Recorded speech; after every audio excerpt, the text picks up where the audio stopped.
Hello everyone, I hope you guys are all having a fabulous Monday. Today I'm coming at you with another segment of Minks Monday Q&A, but before we get started, let me share the bag that I'm currently using, and that is my Celine Phantom in the all black leather. Love this bag. I've been picturing it to death on Instagram. I'm sure you guys are sick of it, but I don't get to use it as much, so now I'm happy that the weather has changed and now I can.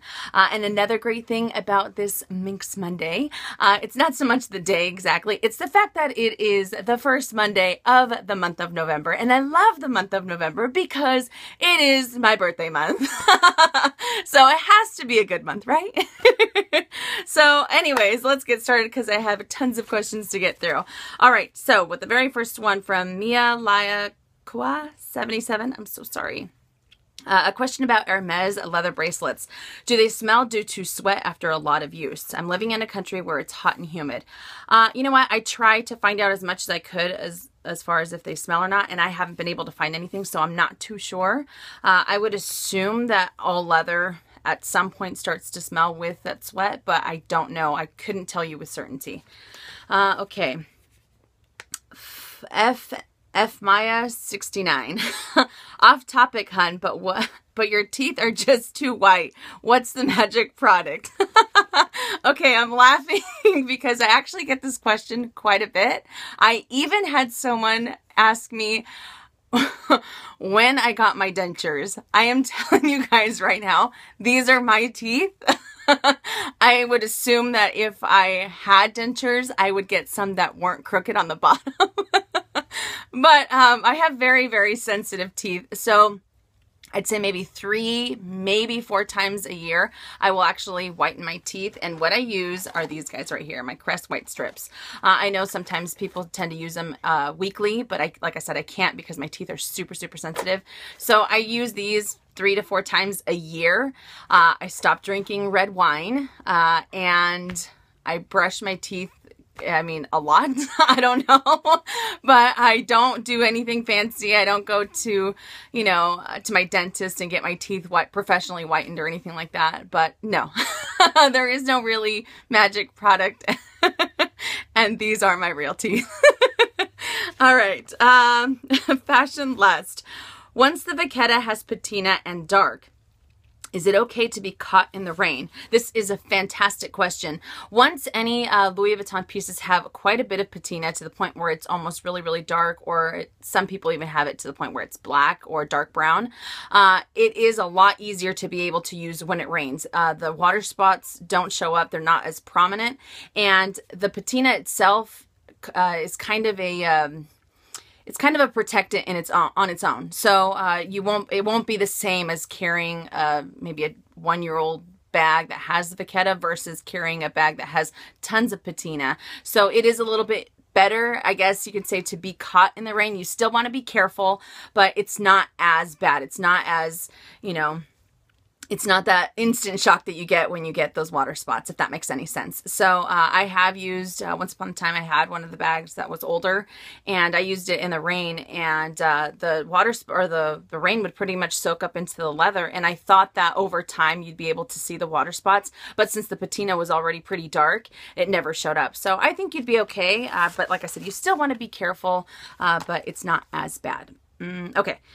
Deeks09081. What are your thoughts on the Louis Vuitton iPhone folio? Do you think it's worth buying?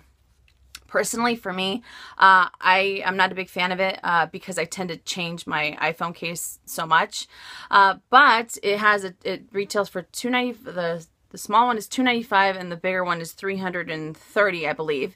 And I think I really wish it would have had maybe one more credit card slot, but it does have a slot in there, so you're able to put in a card, some banknotes, and I mean, it all depends. A lot of the people that have it absolutely love it because it protects their phone. Like I said, you're able to carry more things with you, and I think that's great, especially if you're not going to be changing your case so much. I think that's pretty good.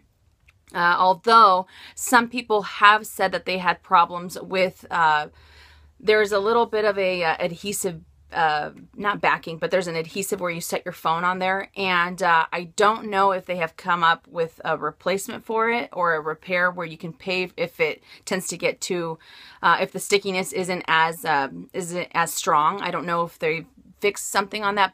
When it first came out, I asked Louis Vuitton and they said that at the moment they didn't, so I don't know if they have.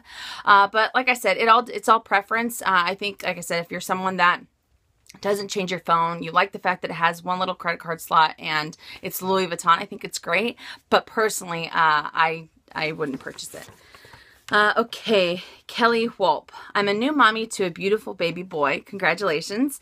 And I have been saving up for a nice small crossbody bag. I want this bag for days at the zoo, going to Disney, etc. I already have the Louis Vuitton favorite in the monogram, but I want something more carefree. I worry about the Vachetta in the elements, water, heat, sweat.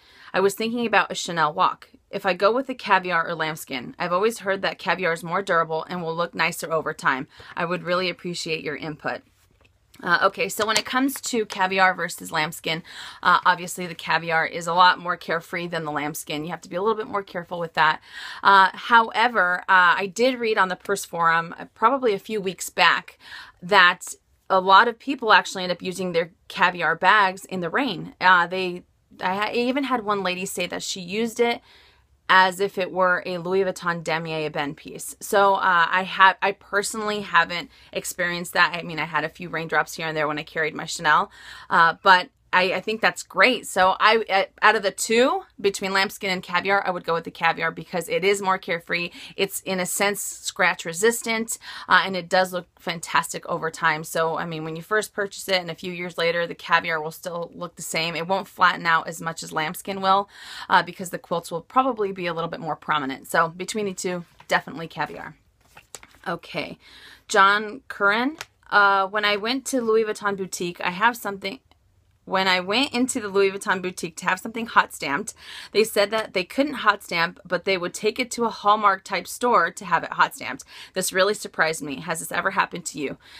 Personally, no, it has never happened to me, but a while back, I actually inquired about this because one of my girlfriends said the same thing, and they said that not all Louis Vuitton stores offer hot stamping.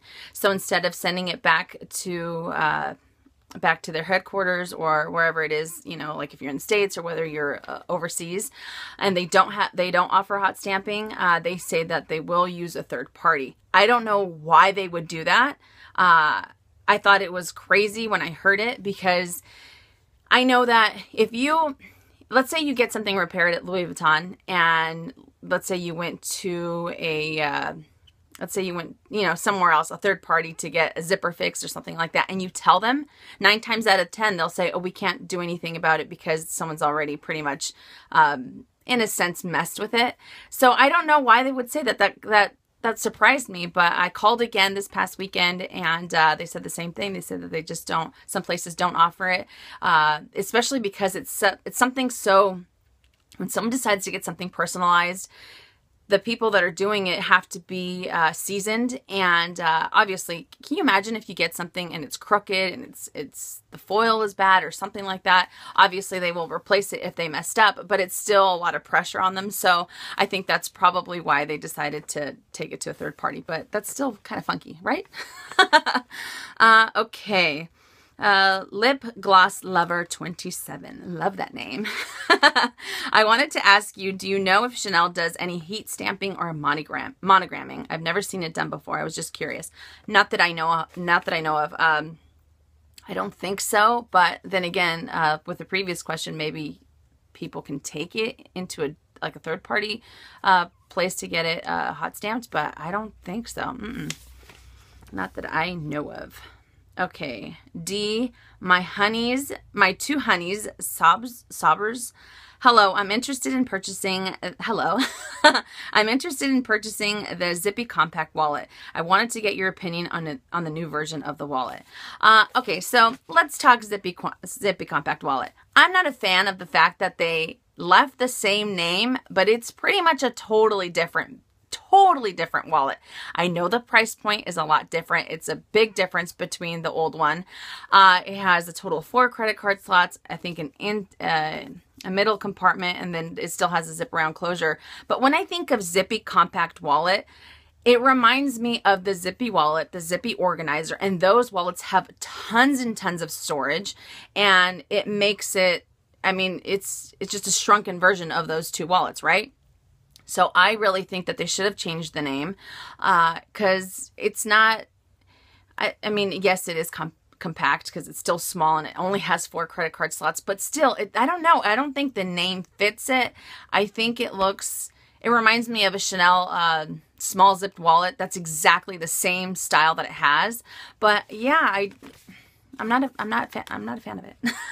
I really liked the old one. I loved the fact that it was small, but it had a ton of card slots, and it could really fit a lot in there. And when I think compact and when I think of Zippy, I think of this. You know what I mean? I think of the old version, not the new one. So I'm not a fan. This isn't a knock against anyone that purchased the new one, but the old one was new. They should have never messed with it. That's how I see it. Okay, Black Dragon 482.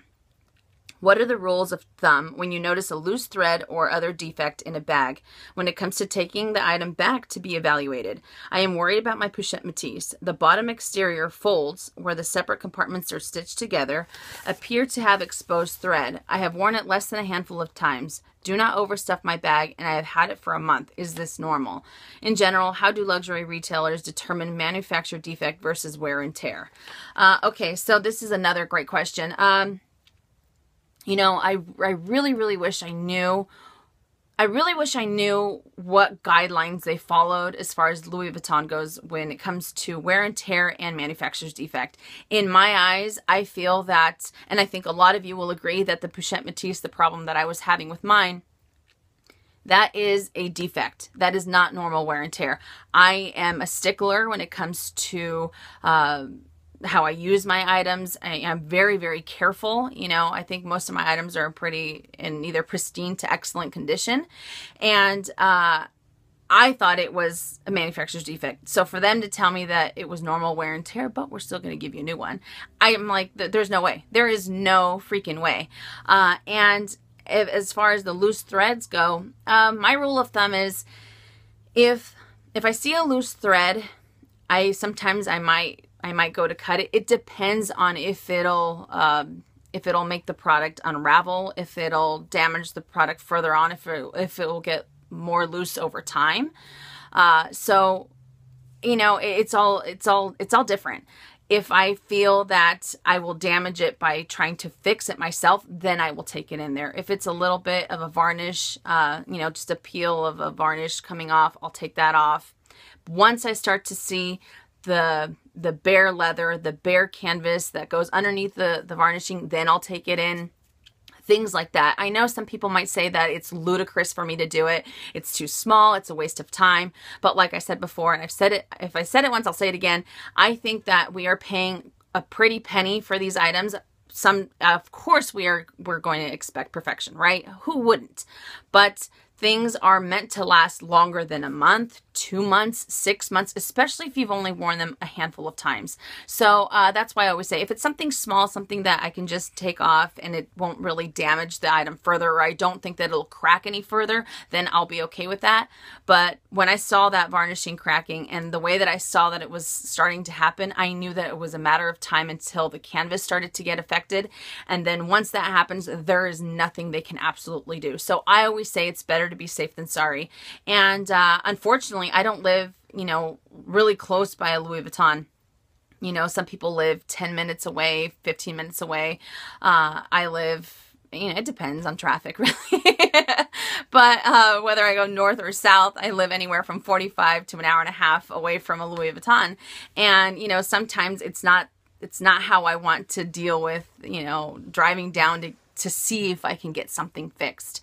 And especially when you call the 1866 number, they are so vague about repairs. You can always tell them what it is, and they'll say, we can't really tell. You're going to have to bring the product in. So it's a catch-22 and to a certain extent. But I still think it's always better to be safe than sorry. If it's something that you can fix, go ahead and do it. I don't think it'll damage it. But if you think that if there is any hesitation, any doubt in your mind that it might damage the item further, or that it'll cause it to wear quicker, I would definitely take it into the boutique.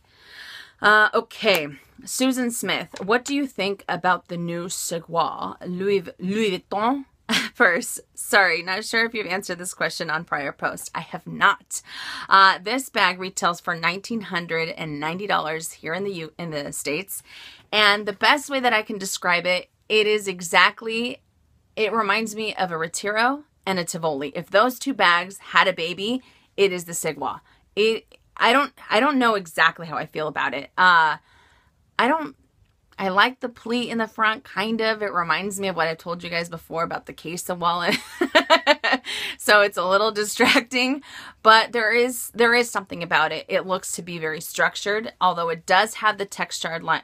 I think it has the textured lining on the inside, if I'm not mistaken. And at a $1,990 price point, I think that's a little excessive for it to have textile on the inside. But like I said before, I could be wrong. It could have microfiber. If it has microfiber, that'd be a lot better. But it is a very, very good looking bag. There is something about it. It definitely reminds me of a Tivoli. Obviously, I've said before that between the artsy and the Tivoli, those are two of the most attractive bags that I have seen from Louis Vuitton. But I don't know how I feel about it. I haven't touched it in my hot little hands. And once I do, I'll be able to have a full opinion on it. But right now, it's just pictures. And it's actually funny because it is a remake of a bag that they had once upon a time in Epi. It is nowhere near the same style. It is completely different, but it has the same name. A similar name, I think. But yeah, so I don't know. I'm looking forward to checking it out. Maybe it'll open my heart up to Louis Vuitton again. Okay, S Pink. It's my 30th birthday. My 30th birthday is in November. Happy birthday! And I'm looking for a small shoulder / crossbody bag to gift myself. Unfortunately, the bag I really wanted, the Venice in Noir Vernis, is not available anymore in the UK. My next choice is the Alma BB in Noir Vernis with gold hardware. I already have the exact same bag in the PM, which I love. Is it worth having the same bag, color, print, but in different sizes? I don't want a pop of color as I won't wear it as much as black. What are your thoughts on this, please? Okay, so, yeah, I don't know what that noise was. Personally, I think it's okay to have the same bag in different sizes. I wouldn't go for the Alma BB in this particular, in this instance. It is the same bag in a sense. I know one's more compact than the other, but I personally wouldn't. If it was something with canvas, then that'd be a little bit different. Like if you got the PM Neverfull and the MM Neverfull, that'd be a little bit different. But with Vernis,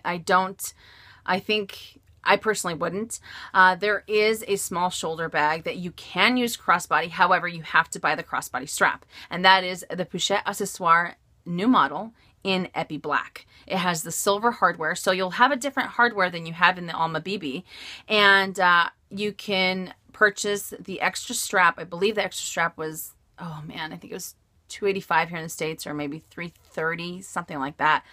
And you can attach that to make it crossbody, or you can take off that strap and use it as just a small shoulder bag, perfect for dinner and going compact, and just, it's very, very classy.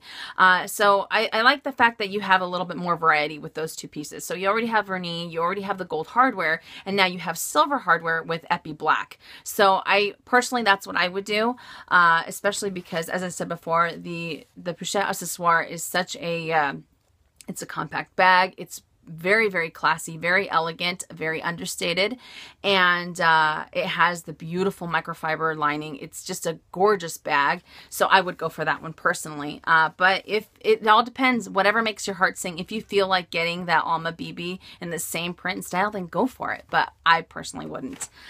Okay, Deborah Gagliato, this is the last question.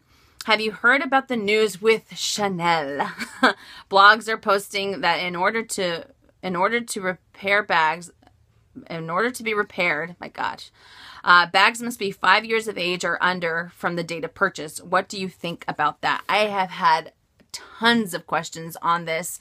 And for those of you that don't know, Chanel actually officially announced last week, although they said that it went into effect October 1st, that they will no longer this is what the blogs were saying, that they will no longer repair bags that are over 5 years old, and, you know, yada, yada, yada. There's just a bunch of different, there's a ton of different points of view on different blogs. So what I did is I called 3 different essays of mine. I also called the 1-800 number to get their feedback. I literally must have called maybe 6 or 7 people throughout the span of a few days to see if the story was the same and to see what was going on. I wanted to hear it from the horse's mouth. You know what I mean? Because sometimes blogs or bloggers tend to embellish a little bit and go a little over the top and add their own spin to it. So like I said before, I wanted to hear it from the horse's mouth. Okay, so here is the lowdown. All of them had the exact same thing to say. And I have my notes here, so if I look down, that is why. Chanel will still repair bags that are 5 years old without a receipt. So whether you have the receipt or whether you don't have the receipt, they will still repair the bags. The only difference that they did is the refurbish and the refinish, which is considered the Chanel Spa. And in the Chanel Spa, they tend to re-dye the leather, they change the hardware, they re-dip the hardware. It's pretty much polishing a brand new bag. That is where the policy changed. And this is their guidelines. Within 5 years and with a receipt, you are allowed to refurbish and refinish your bag. If I have a few other notes on here. If you bought it at a boutique, they can locate your info. So if you lose your receipt, it's not a big deal. You're in the system. They can find out when you bought it. Another thing that I also asked, there are a lot of major department stores. You have Bergdorf's, you have Neiman's, Saks, Bloomingdale's, Nordstrom, all those guys that also have Chanel counters in the department stores as well. And I asked her, I said, okay, so what if I go through them? Do I still get the same, do I still get the same treatment if I keep those receipts? And she said yes, or they all said yes, as long as you keep your receipt, because they have no way of finding your information on any of the department stores. If you purchase one thing in San Francisco, they have your information in Florida. They have your info on all of the Chanel boutiques if you bought it there. However, like I said before, make sure you keep your receipt if you bought it at a major department store. Now, she said that they all said that these are guidelines, but that doesn't necessarily mean that it is black and white. There are some gray areas. There are, everything is a case-by-case scenario. She said that if you, I keep saying she because the last person I talked to was a young lady. She said that if you have a bag that's over 5 years old and you don't have the receipt and you would like to refurbish and refinish it, don't let the guidelines deter you from bringing it in. Everything is a case-by-case scenario.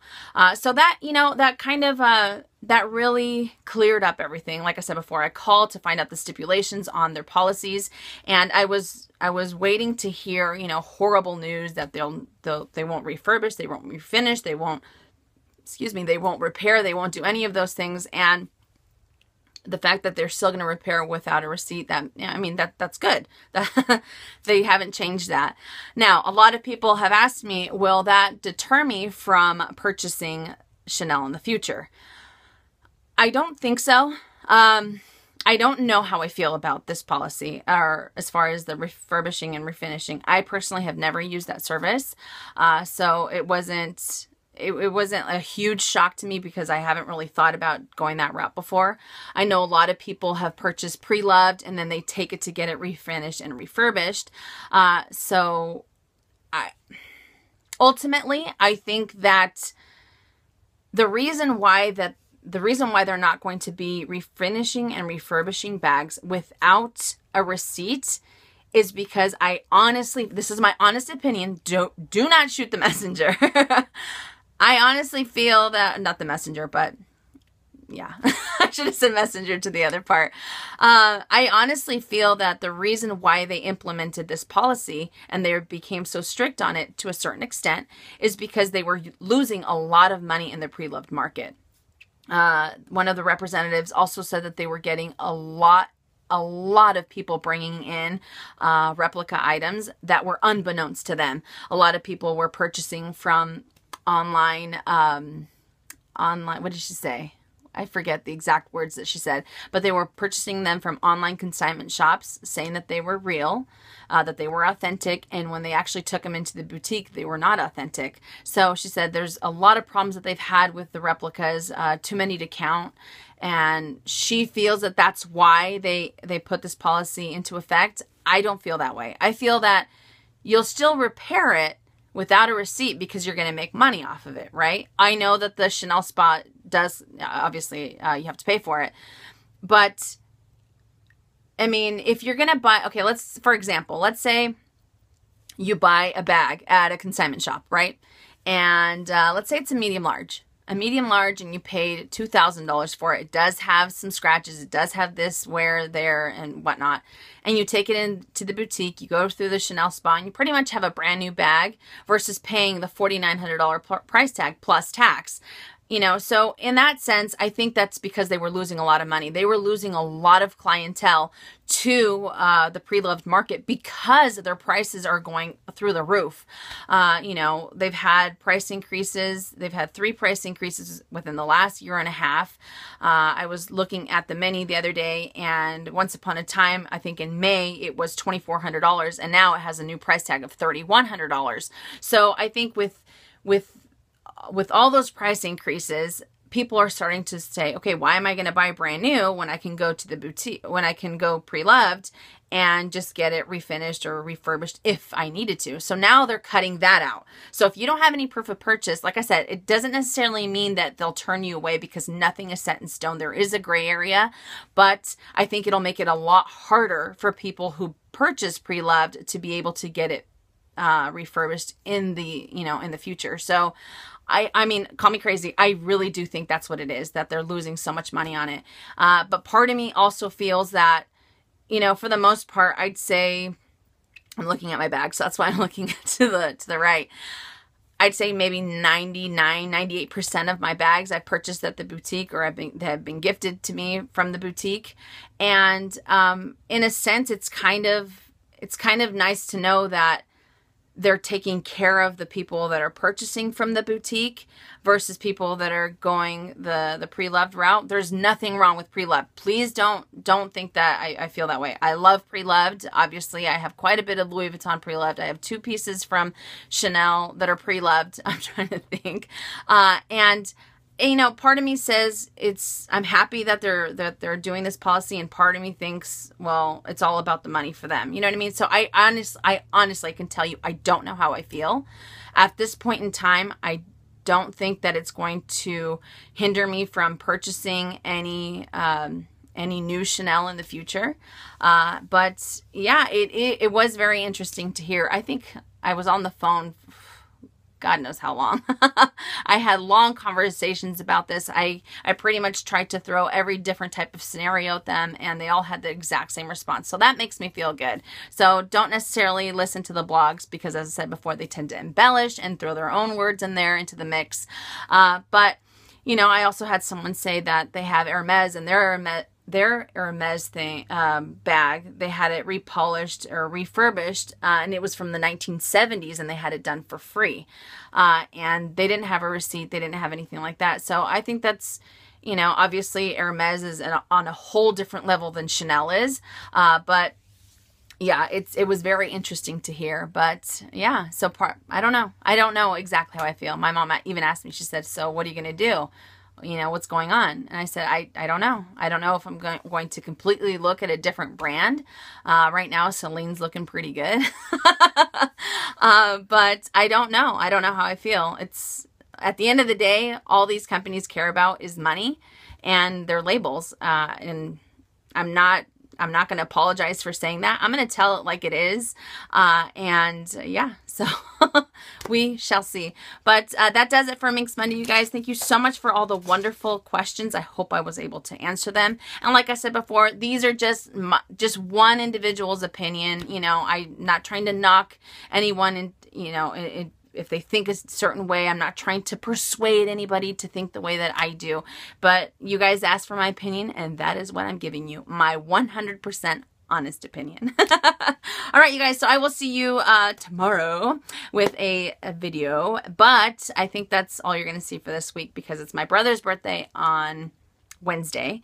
And who knows? So I'm going to be out with family and whatnot. All right, you guys. So thank you so much for watching. I will see you all tomorrow. And as always, make it a fabulous day or not. The choice is yours. Have a great day, you guys.